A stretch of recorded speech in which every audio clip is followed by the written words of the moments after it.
गांव में रमेश नाम का एक साधारण किसान रहता था। वह मेहनती था, लेकिन उसकी आर्थिक हालत कमजोर थी। खेत छोटा था, फसल भी बमुश्किल परिवार का पेट भर पाती थी।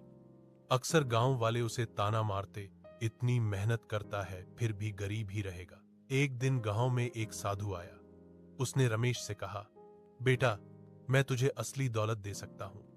रमेश ने जिज्ञासा से पूछा, महात्मा जी, कौन सी दौलत? साधु ने मुस्कुराकर कहा, तू रोज सुबह जल्दी उठकर दूसरों की मदद करना शुरू कर दे। यही तेरी सबसे बड़ी पूंजी बनेगी। रमेश ने साधु की बात मान ली।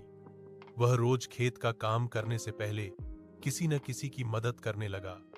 कभी बूढ़ी औरत को पानी भर कर देता, कभी किसी का टूटा हुआ औजार ठीक करता, कभी बच्चों को पढ़ाता।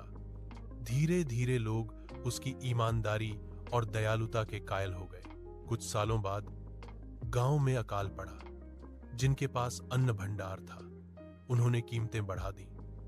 लेकिन जब रमेश ने अपने छोटे से गोदाम के दरवाजे खोले, तो उसने बिना मूल्य लिए जरूरतमंदों को अनाज बांटना शुरू किया।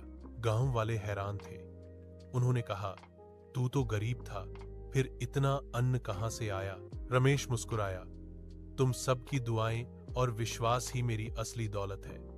जब मैंने तुम्हारी मदद की, तुम सबने भी मुझे संभाला। यही दौलत मुझे अमीर बना गई। उस दिन से गांव वालों ने समझ लिया कि सच्ची दौलत पैसों में नहीं, बल्कि अच्छे कर्मों और लोगों के दिलों में बसने में है।